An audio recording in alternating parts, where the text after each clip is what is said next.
কিছুতেই যেন থামানো যাচ্ছে না ভারত পাকিস্তানকে। যুদ্ধের নেশায় পেয়ে বসেছে যেন দুই দেশকে। সীমান্ত সাক্ষাৎ অগ্নিগর্ভ, যে কোনো সময় হতে পারে বিকট বিস্ফোরণ। পাকিস্তান ভারত নিয়ন্ত্রণ রেখায় ফের ব্যাপক গোলাগুলি হয়েছে। শত্রুর আগ্রাসনের উপযুক্ত জবাব দিতে প্রস্তুত সশস্ত্র বাহিনী। 17 বছরের শাসন শোষণের নাগপাশ ভেঙে বাংলাদেশে নতুন জাগরণ। হাজারো বুকের তাজা রক্ত ঢালা স্বাধীনতা এখন লাল সূর্য হয়ে হাসছে বাংলার আকাশে। লাল সবুজের দেশ এখন আর মাথা নোয়াতে চায় না।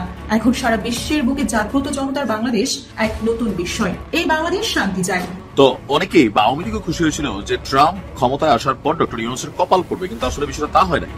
আবার ট্রাম্প হচ্ছে একজন ব্যবসায়িক মানুষ, যেহেতু তিনি প্রেসিডেন্ট, সো তিনি চাচ্ছেন ওই কাজগুলা করতে, ধমক টমক দিয়ে ট্যাক্স টক্স বাড়াইয়া ধরেন আমেরিকার প্রায়োরিটি এটা যেন সবসময় থাকে, এমনকি বিশ্বমন্ডলে নিজের মোরল পানাও ঠিক রাখার জন্য। পশ্চিমে পাকিস্তান সীমান্ত যখন উত্তপ্ত, তখন পূর্বে বাংলাদেশ সীমান্তেও নজরদারিতে ত্রুটি রাখতে নারাজ বিএসএফ। পাকিস্তানের এখন কাছের বন্ধু হয়ে উঠছে বাংলাদেশ। ভারতের দাদাগিরির দিন শেষ, এটা বদলে যাওয়া নতুন বাংলাদেশ। বর্তমানে দক্ষিণ এশিয়া উত্তপ্ত হয়ে আছে কাশ্মীরের সন্ত্রাসী হামলার পর থেকে। পাকিস্তানের সাথে ভারতের সম্পর্ক ওই হামলাকে কেন্দ্র করে দ্রুত অবনতি হয়েছে।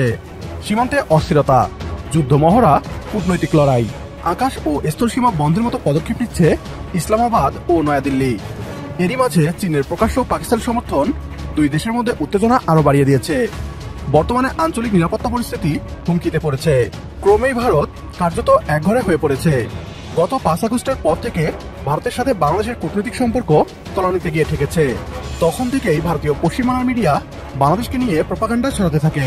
এবার কাশ্মীর ইস্যুতে বাংলাদেশকে নিয়ে মিথ্যাচার করছে তারা। আসসালামু আলাইকুম দর্শক, নতুন একটা নিউজে আপনাকে স্বাগতম। প্রিয় দর্শক, ভারত পাকিস্তান সীমান্তে ব্যাপক গোলাগুলি, ভারতে ভয়াবহ হামলা করতে পুরোপুরি প্রস্তুত পাকিস্তান সেনাবাহিনী। এবার ভারতকে ফাইনাল খেলা দেখানোর হুমকি। এদিকে ডক্টর ইউনূসের এক কথাতেই ঘেমে ভিজে যাচ্ছে ভারতের জামা। ডক্টর ইউনূসের যুদ্ধ শব্দটা উচ্চারণ করতেই দিল্লিতে ভূমিকম্প। ডক্টর ইউনূসের ভয়ে মোদির পাগলপ্রায় অবস্থা। মোদির নাওয়া খাওয়া ঘুম কেড়ে নিল ডক্টর ইউনূস, জানা গেল চাঞ্চল্যকর তথ্য। অপরদিকে বাংলাদেশ ও পাকিস্তান এক হতে আমরা কাশ্মীর ও 7 সিস্টার্স হারাচ্ছি, বোমা ফাটালো পশ্চিম বাংলার মিডিয়া। ভারত পাকিস্তান যুদ্ধের সর্বশেষ আপডেট, ডক্টর ইউনূসের ভয়ে মোদির পাগলপ্রায় অবস্থা এবং বাংলাদেশ পাকিস্তান এক হয়ে ভারতের কাশ্মীর ও 7 সিস্টার্স দখলে নেওয়ার ঘটনা ও প্রেক্ষাপট নিয়ে করা আমাদের আজকের ভিডিওটি অত্যন্ত গুরুত্বপূর্ণ। ভিডিওটি শুরু থেকে শেষ পর্যন্ত ধৈর্য সহকারে দেখে একটি লাইক দিয়ে সবাইকে শেয়ার করে দিন। আমাদের চ্যানেলে নতুন হলে চ্যানেলটি সাবস্ক্রাইব করে পাশে থাকা বেল আইকনে ক্লিক করে রাখুন। আমাদের ভিডিওটি আপনি বাংলাদেশের কোন জেলায় বসে দেখছেন বা শুনছেন সেটি অবশ্যই কমেন্ট বক্সে কমেন্ট করে জানিয়ে দিতে ভুলবেন না। কিছুতেই যেন থামানো যাচ্ছে না ভারত পাকিস্তানকে। যুদ্ধের নেশায় পেয়ে বসেছে যেন দুই দেশকে। সীমান্ত সাক্ষাৎ অগ্নিগর্ভ, যে কোনো সময় হতে পারে বিকট বিস্ফোরণ। একদিকে সাগরে ভারতের মিসাইল উৎক্ষেপণ, অন্যদিকে সীমান্তে পাকিস্তানের ভয়ঙ্কর সামরিক মহড়ায় যেন আরো তীব্র হচ্ছে যুদ্ধের শঙ্কা। এবার সবকিছু ছাড়িয়ে ব্যালিস্টিক ক্ষেপণাস্ত্র ছুড়ে ভয়ঙ্কর বার্তা দিল পাকিস্তান। শনিবার আবদালি ওয়েপন সিস্টেম নামে একটি শক্তিশালী ব্যালিস্টিক ক্ষেপণাস্ত্র সফলভাবে উৎক্ষেপণ করেছে পাকিস্তানের সামরিক বাহিনী। ভূমি থেকে ভূমিতে 450 কিলোমিটার দূরপাল্লার বস্তুতে আঘাত আনতে সক্ষম এই মিসাইল যেন ভারতকে এক অপ্রত্যাশিত সতর্ক বার্তা দিল। পাক সামরিক বাহিনীর মহড়ায় প্রশিক্ষণের অংশ হিসেবে এই ক্ষেপণাস্ত্র উৎক্ষেপণ করা হয়। বিশ্লেষকরা বলছেন, পাকিস্তান কেন এখন ক্ষেপণাস্ত্র পরীক্ষা করলো সেটা পানির মতো পরিষ্কার, বুঝিয়ে দিচ্ছে যুদ্ধের জন্য পুরো প্রস্তুত পাকিস্তান। এমন এক সময়ে এই ক্ষেপণাস্ত্র উৎক্ষেপণ করা হলো যখন ভারত ও পাকিস্তানের মধ্যে পেহেলগামের ঘটনায় উত্তেজনা তুঙ্গে। ঘটনার পর থেকেই দুদেশের মধ্যে বাণিজ্যিক, কূটনৈতিক ও সামরিক উত্তেজনা চরম পর্যায়ে পৌঁছেছে। ভারত শুরু থেকে এই ঘটনার পেছনে পাকিস্তানের হাত রয়েছে বলে অভিযোগ করে আসছে। বন্ধের ঘোষণা দিয়েছে সকল পণ্যের আমদানি, আকাশ বন্ধ করেছে, বিমান খাত পড়েছে বিলিয়ন রুপির লোকসানে। নিজের নাক কেটে পরের যাত্রা ভঙ্গ বুঝি একেই বলে। এদিকে ভারতের প্রধানমন্ত্রী নরেন্দ্র মোদী পরিষ্কার জানিয়ে দিয়েছেন, আমাদের সেনাবাহিনীকে পূর্ণ স্বাধীনতা দেওয়া হয়েছে। তাদের লক্ষ্য শুধু হামলাকারী নয়, যারা এই হামলায় সহায়তা করেছে তারা পৃথিবীর শেষ প্রান্তে গেলেও তাদের মাটির সাথে মিশিয়ে দেওয়া হবে। এই সময় চলে এসেছে। এদিকে এক চুলো ছাড় দিচ্ছে না পাকিস্তানও। সীমান্তে সামরিক শক্তি প্রদর্শন করে একের পর এক চ্যালেঞ্জ ছুড়ে দিচ্ছে ভারতের দিকে। একদিকে এই ক্ষেপণাস্ত্রের পরীক্ষার মাধ্যমে পাক সেনাবাহিনী প্রস্তুতি প্রমাণ করেছে, অন্যদিকে ভারতকে বুঝিয়ে দিয়েছে যে পাকিস্তান এখন আরো শক্তিশালী, আরো প্রস্তুত। আসো শুধু একবার, এমন জবাব দেব যা হবে চিরস্মরণীয়। পাকিস্তান সেনাবাহিনীর প্রধান জেনারেল সৈয়দ আসিম মুনির এক জরুরি বৈঠকে তার শীর্ষ কমান্ডারদের জানিয়ে দিয়েছেন, আমরা সীমান্তে আরো বেশি সতর্ক এবং ভারত কোনো প্রকার সামরিক দুঃসাহস দেখালে দেয়া হবে কঠোর ও ভয়ঙ্কর জবাব। পাকিস্তান ও ভারতের এই উত্তেজনা পরিণত হতে পারে সম্মুখ যুদ্ধে, এমন আশঙ্কা সমর বিশ্লেষকদের। কাশ্মীরের নিয়ন্ত্রণ রেখায় টানা গুলি বিনিময়, কূটনৈতিক সম্পর্কের চরম অবনতির মধ্যে সীমান্তের সাধারণ মানুষ আতঙ্কিত। যত দিন যাচ্ছে ততই বাড়ছে যুদ্ধের সংখ্যা। এখন প্রশ্ন উঠছে, পাকিস্তান ও ভারত কি শান্তির পথে হাঁটবে, নাকি আরো এক ভয়ঙ্কর যুদ্ধের দিকে এগিয়ে যাবে দুই পরাশক্তি রাষ্ট্র? পাকিস্তানের এই ক্ষেপণাস্ত্র পরীক্ষা, ভারতের প্রতিক্রিয়া এবং কাশ্মীরের অবস্থা, এই সবই ইঙ্গিত করছে যে দুই পারমাণবিক শক্তির মধ্যে উত্তেজনা এখন আর শুধুই কূটনৈতিক সংকট নয়, আসছে এক অনিবার্য প্রলয়। The whole nation, to mobilize the whole nation together. It's not just the young people. Every single person in Bangladesh কথাগুলো supports. স্বাভাবিক ও সাবলীল, শুনতে যেমন ভালো, আদতে কথাও তেমন কাজের। কারণ গায়ের জোরে চলা বিশ্বে আর মিনমিন করে লাভ নেই, কথা বলতে হয় জোর দিয়ে, কাজ করতে হয় সাহস আর দাপটে। এখানে কেউ কাউকে জায়গা ছেড়ে দেয় না, জায়গাটা করে নিতে হয়। 17 বছরের শাসন শোষণের নাগপাশ ভেঙে বাংলাদেশে নতুন জাগরণ। হাজারো বুকের তাজা রক্ত ঢালা স্বাধীনতা এখন লাল সূর্য হয়ে হাসছে বাংলার আকাশে। লাল সবুজের দেশ এখন আর মাথা নোয়াতে চায় না। এখন সারা বিশ্বের বুকে জাগ্রত জনতার বাংলাদেশ এক নতুন বিস্ময়। এই বাংলাদেশ শান্তি চায়, তবে তার মানে এই নয় যে 24-এর সংগ্রামের বাংলাদেশ দাঙ্গাবাজ ও অশান্তিকামীদের দুয়ারে মিনমিন করবে। এই বাংলাদেশ সব অন্যায়ের বিরুদ্ধে জেগেছে এক নতুন চেতনায়, যে চেতনার কাছে ধরাশয়ী হয়েছে দেশীয় বিদেশি মদতপুষ্ট স্বৈরাচার আর আগ্রাসী অহংকারী প্রতিবেশী। নতুন বাংলাদেশের গুরুভার নিজের কাঁধে নিয়েছেন নোবেলজয়ী ডক্টর মোহাম্মদ ইউনূস। তিনি নরেন্দ্র মোদী, অমিত শাহ কিংবা তাদের দোসর পলাতক স্বৈরাচার শেখ হাসিনার মতো উগ্র নন।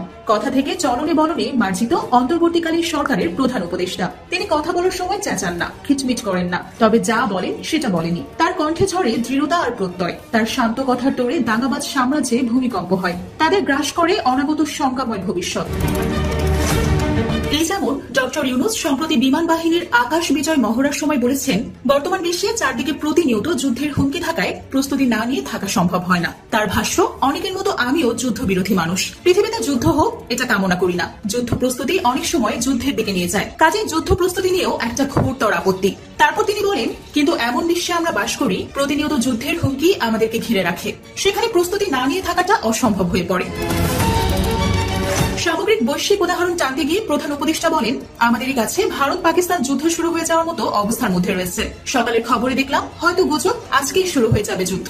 কাজে এই পরিস্থিতির মধ্যে প্রস্তুতি না নেওয়াটা আত্মঘাতী এবং প্রস্তুতি নিতে হলে আধা আধি প্রস্তুতির কোনো জায়গা নেই। এটা এমন এক পরিস্থিতি জয়ই একমাত্র অপশন, পরাজয় এখানে কোনো অপশন হতে পারে না। কাজেই আমাদের প্রস্তুতি কত উচ্চ পর্যায়ে নিতে পারি তার চেষ্টা থাকতেই হবে।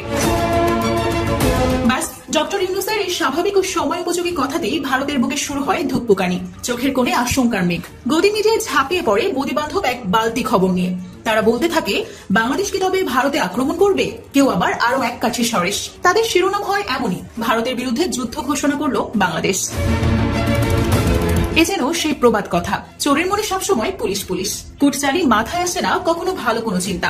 বাস্তব কথাকে তারা একরিক কাল্পনিক রূপ দিতে মরিয়া। নিজের নাক কেটে তাই চলে পরের যাত্রা ভঙ্গ করার চেষ্টায়। দিল্লির চরিত্র পাড়া বেড়ানো কুটনো ব্যক্তির মতোই, রসিয়ে কষিয়ে এক গল্প বানাও, তারপর চাউর করে সারা তল্লাটে।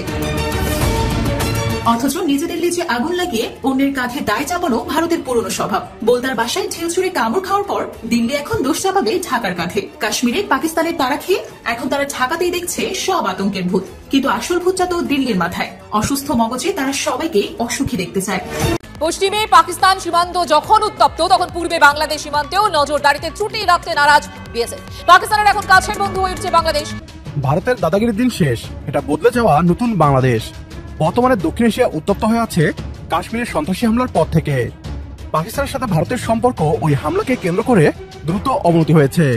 সীমান্তে অস্থিরতা, যুদ্ধ মহড়া, কূটনৈতিক লড়াই, আকাশ ও স্থলসীমা বন্ধের মতো পদক্ষেপ নিচ্ছে ইসলামাবাদ ও নয়াদিল্লি। এরই মাঝে চীনের প্রকাশ্য পাকিস্তান সমর্থন দুই দেশের মধ্যে উত্তেজনা আরো বাড়িয়ে দিয়েছে। বর্তমানে আঞ্চলিক নিরাপত্তা পরিস্থিতি হুমকিতে পড়েছে। ক্রমেই ভারত কার্যত একঘরে হয়ে পড়েছে। গত 5 আগস্টের পর থেকে ভারতের সাথে বাংলাদেশের কূটনৈতিক সম্পর্ক তলানিতে গিয়ে ঠেকেছে। তখন থেকেই ভারতীয় পশ্চিমবাংলার মিডিয়া বাংলাদেশকে নিয়ে প্রোপাগান্ডা ছড়াতে থাকে। এবার কাশ্মীর ইস্যুতে বাংলাদেশকে নিয়ে মিথ্যাচার করছে তারা। এ নিয়ে কি বলছে পশ্চিমবাংলার মিডিয়া, আসুন তা দেখি। পশ্চিমে পাকিস্তান সীমান্ত যখন উত্তপ্ত, তখন পূর্বে বাংলাদেশ সীমান্তেও নজরদারিতে ত্রুটি রাখতে নারাজ বিএসএফ। পাকিস্তানের এখন কাছের বন্ধু হয়ে উঠছে বাংলাদেশ। এই অবস্থায় বাংলাদেশের দিক থেকে জঙ্গি কার্যকলাপে যুক্তদের ঢোকানোর চেষ্টা হতে পারে বলেই বিএসএফ এর কাছে রিপোর্ট। কি রয়েছে সেই রিপোর্টে এবং কতটা তৎপর বিএসএফ জানবো। জ্যোতির্ময় কর্মকার আমাদের সঙ্গে রয়েছেন, আমাদের প্রতিনিধি জ্যোতির্ময়। দেখো, গত অগস্ট মাসে মোহাম্মদ ইউনূসের সরকার তারা যখনই তদারকি সরকার হিসেবে ক্ষমতায় আসে এবং ঠিক সেই সময় থেকেই যে আশঙ্কা বারবার ধরে আরও নতুন করে জোরদার হয়েছে তা হচ্ছে যে বাংলাদেশের মাটিকে পাকিস্তান এবং চীন তারা যে কোনো সময় ভারত বিরোধী কার্যকলাপের ক্ষেত্রে ব্যবহার করতে পারে। আমরা দেখেছি যে পাক সেনাবাহিনী থেকে আইএসআই এর সঙ্গে এই তদারকি সরকারের কার্যত মাখো সম্পর্ক।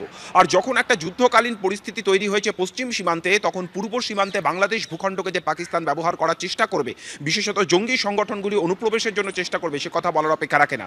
এবং এক্ষেত্রে অবশ্যই ভারতকে যে জায়গাটা ভাবাচ্ছে তা হচ্ছে ঘন জনবসতি এবং প্রতিকূল ভৌগোলিক পরিস্থিতির কারণে এই ভারত বাংলাদেশ প্রায় 500 কিলোমিটারের বেশি যে সীমান্ত এলাকা রয়েছে তার মধ্যে একটা দীর্ঘ অংশ, বিস্তৃত অংশ অরক্ষিত রয়েছে, অর্থাৎ সেখানে কাঁটাতারের ফেন্সিং করা সম্ভব হয়নি। যেমন সুন্দরবন এলাকা, এই এলাকা এতটাই ঘন জঙ্গল এখানে রয়েছে, এখানে কিছু ভাসমান বর্ডার পোস্ট রয়েছে, কিন্তু কখনোই এখানে ফেন্সিং করা সম্ভব নয়। এই জায়গাগুলিতে থার্মাল ইমেজের উপরে ভরসা রাখা হচ্ছে, এই জায়গাগুলিতে ড্রোনের মাধ্যমে নজরদারি চালানো হচ্ছে, কিন্তু বাড়তি নজরদারি অবশ্যই চালানো হচ্ছে, কারণ বিএসএফ এই মুহূর্তে অত্যন্ত সতর্ক যে পূর্ব সীমান্ত থেকে যাতে কোনো রকম ভাবে পাকিস্তান নজর থাক।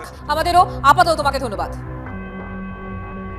কাশ্মীর পরিস্থিতিতে সীমান্তে বাংলাদেশের লাগাতার উস্কানি, সব রকম বেয়াদবি মোকাবিলায় বাংলাদেশ সীমান্তে বাড়তি নজরদারি। রেলপথ সুরক্ষিত রাখতে joint operation RPF, GRP, BSF এর সীমান্তে টানা নজরদারি। রেলপথে যে কোনো নাশকতা রুখতে চূড়ান্ত তৎপরতা। রেল পরিকাঠামোয় যে কোনো ষড়যন্ত্রের মোকাবিলায় প্রস্তুতি। নিরাপত্তার সব দিক খতিয়ে দেখছে নর্থ ফ্রন্টিয়ার রেল। অনুপ্রবেশ ঠেকাতে সাহায্য নেওয়া হচ্ছে বিএসএফ এরও। এতদিন ভারত বাংলাদেশের রাষ্ট্র ক্ষমতায় তাদের আজ্ঞাবহ সরকারকে বসিয়ে নিয়ন্ত্রণ করত বাংলাদেশকে। তারা ভেবেছে এখনো হয়তো বাংলাদেশ অন্য কোনো দেশের ইশারায় চলছে। ভারত হয়তো ভুলে গেছে বাংলাদেশ এখন আর কোনো দেশের ইশারায় চলে না, বরং অন্তর্বর্তী সরকারের প্রধান উপদেষ্টা ডক্টর মোহাম্মদ ইউনূসের নেতৃত্বে এগিয়ে যাচ্ছে। সুতরাং পশ্চিমবাংলার মিডিয়াকে বলতে চাই, কাশ্মীর ইস্যুতে বাংলাদেশকে নিয়ে মিথ্যাচার করে লাভ নেই। আমরা যুদ্ধ চাই না, তবে বাংলাদেশের স্বাধীনতা ও সার্বভৌমত্বে আঘাত আসলে তা রুখে দিবে এদেশের জনগণ। একমত হলে কমেন্ট বক্সে ইয়েস লিখে জানিয়ে দিন আমাদের। সেই সাথে ভিডিও শেয়ার করে দেখার সুযোগ করে দিন আপনার বন্ধুদের। আমেরিকা এবং ডক্টর ইউনূস, বিশেষ করে ডোনাল্ড ট্রাম্প এবং ডক্টর ইউনূস, ট্রাম্প ক্ষমতায় বসার আগেও এবং বসার পরেও বিভিন্ন রকম বক্তব্য বাংলাদেশ নিয়ে দিয়েছেন। ইভেন ডক্টর ইউনূসের এবং ট্রাম্পের মধ্যে একটা আন্তর্জাতিক লেভেলের হালকা হালকা শত্রুতা আছে। তো অনেকেই বা আওয়ামী লীগও খুশি হয়েছিল যে ট্রাম্প ক্ষমতায় আসার পর ডক্টর ইউনূসের কপাল পড়বে, কিন্তু আসলে বিষয়টা তা হয় নাই। আবার ট্রাম্প হচ্ছে একজন ব্যবসায়িক মানুষ, যেহেতু তিনি প্রেসিডেন্ট, সো তিনি চাচ্ছেন ওই কাজগুলা করতে ধমক টমক দিয়ে ট্যাক্স টুক্স বাড়াইয়া ধরেন আমেরিকার প্রায়োরিটি এটা যেন সবসময় থাকে, এমনকি বিশ্বমন্ডলে নিজের মোরাল পানাও ঠিক রাখার জন্য। আমরা কেন কথা বলছি যে আমাদের ভিডিওর ক্যাপশন আমরা দিয়েছি যে ডক্টর ইউনূসকে দিয়ে বা অন্তর্বর্তী সরকারকে দিয়ে আমেরিকা যে কাজটা করিয়ে নিতে চায় সেটা আদৌ কতটুকু সঠিক হবে। আমি আর আগের ভিডিওতে বলেছি যে একটি মানবিক করিডোর এটা কিন্তু খারাপ জিনিস না, বাট বাস্তবিক প্রেক্ষাপটে আমাদের সামরিক সক্ষমতা, অর্থনৈতিক সক্ষমতা, তারপর হচ্ছে বিভিন্ন ধরনের অ্যাক্টিভিটি যদি আমরা ফিল করি, ট্রাই করি, বা যেই ওয়েতে করিডোরটা দেওয়ার জন্য বলা হচ্ছে, মিয়ানমারের বর্তমান পরিস্থিতি, আরাকান আর্মি, সামরিক জান্তা একে অন্যের সাথে লাগালাগি, বাংলাদেশের টেকনাফ থেকে বিভিন্ন সময় কয়েকদিন পরে পরে আরাকান আর্মি আমাদের জেলেদেরকে ধরে নিয়ে যায়। এখন এই যে মানবিক করিডোরটা দিলে এটা আরাকান আর্মি এবং সামরিক জান্তা তাদের মধ্যে একটা সংঘর্ষের মিডল পয়েন্ট হয়ে বসবে বাংলাদেশ।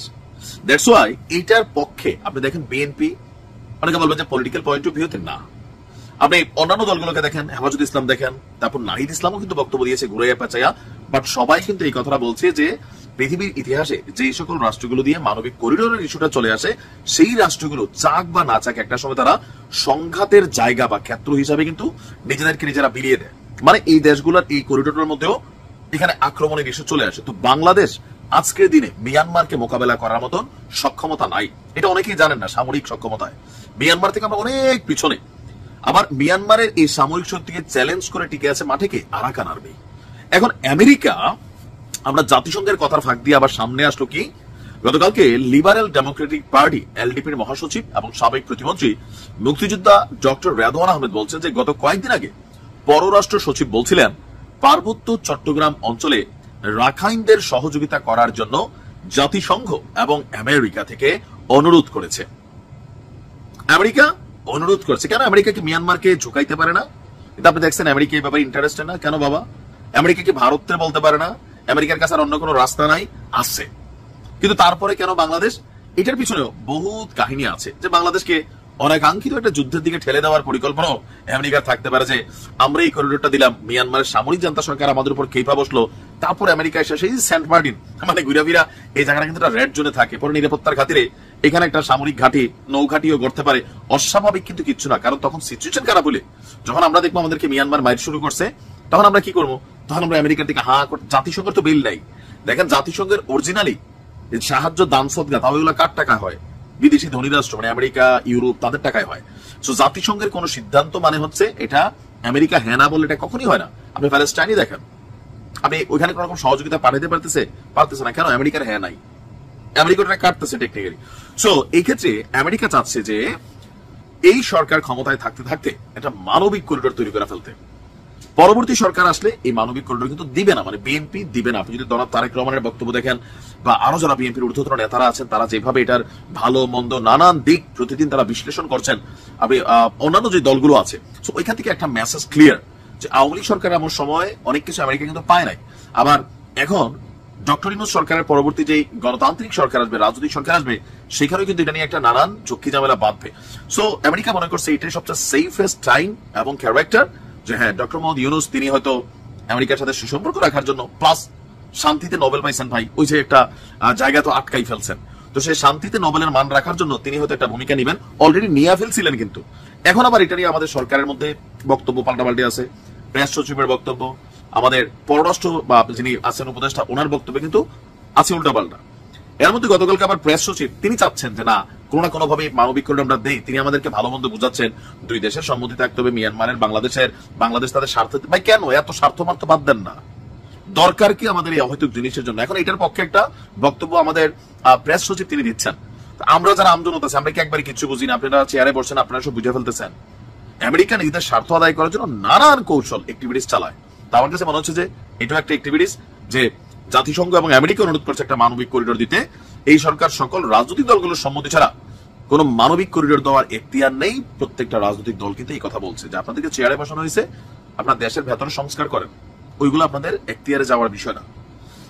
বাট আমেরিকা তারা পিছু ছাড়বে না, হয়তো আরো নতুন পরাটরা দিবে, ঝামেলাও তৈরি করতে পারে, অস্বাভাবিক কিছু না। দেখা যাক কি হয়। ভালো থাকুন। এদিকে টানা 11 রাত গুলি বিনিময়, ভারতের প্রতিরক্ষা মন্ত্রীর ঘোষণা, জবাব দেওয়ার দায়িত্ব আমার। ভারত পাকিস্তানের মধ্যে রণদেহী মনোভাব ক্রমশ বাড়িয়ে চলেছে ভারত। নিয়মিত সামরিক মহড়া চলছে। এরই মধ্যে সীমান্তের বিভিন্ন সেকশনে টানা 11 দিন গুলি বিনিময় চলেছে। পেহেলগামের সন্ত্রাসী হামলার পর পাকিস্তানের বিরুদ্ধে নানা স্তরে একের পর এক কঠোর অবস্থান নিয়েছে ভারত। প্রধানমন্ত্রী নরেন্দ্র মোদী ইতিমধ্যেই 3 বাহিনীকে যথাযথ পদক্ষেপের অবাধ স্বাধীনতা দিয়েছেন। এরই মধ্যে প্রতিরক্ষা মন্ত্রী রাজনাথ সিং রোববার দিল্লিতে বলেছেন, সশস্ত্র বাহিনীর সাথে কাজ করা এবং যারা ভারতের দিকে খারাপ নজর রাখে তাদের যোগ্য জবাব দেওয়া তার দায়িত্ব। পাকিস্তানের প্রতি ভারতের প্রতিক্রিয়ার ইঙ্গিত করে প্রতিরক্ষা মন্ত্রী বলেন, আমি আপনাদের আশ্বস্ত করতে চাই যে প্রধানমন্ত্রী মোদীর নেতৃত্বে আপনারা যা চান তা অবশ্যই ঘটবে। তার মতে প্রতিরক্ষা মন্ত্রী হিসেবে সৈন্যদের সাথে কাজ করা এবং দেশের সীমান্তের সুরক্ষা নিশ্চিত করা আমার দায়িত্ব, এবং যারা আমাদের দেশের দিকে খারাপ নজর রাখে তাদের উপযুক্ত জবাব দেওয়া আমার দায়িত্ব। সোমবার ভারতীয় সেনা কর্মকর্তারা জানিয়েছেন, জম্মু ও কাশ্মীরের নিয়ন্ত্রণ রেখা বরাবর 8টি অগ্রবর্তী সেক্টরে পাকিস্তানি সেনারা বিনা উস্কানিতে গুলি চালিয়েছে, যুদ্ধবিরতি চুক্তি লঙ্ঘন করেছে এবং ভারতীয় সেনাদের কাছ থেকে প্রতিশোধ নেওয়ার আহ্বান জানিয়েছে। ভারত ও পাকিস্তানের মধ্যে উত্তেজনা বৃদ্ধির মধ্যে এটি নিয়ন্ত্রণ রেখা বরাবর গুলি চালানোর টানা 11তম রাত বলে জানানো হয়েছে।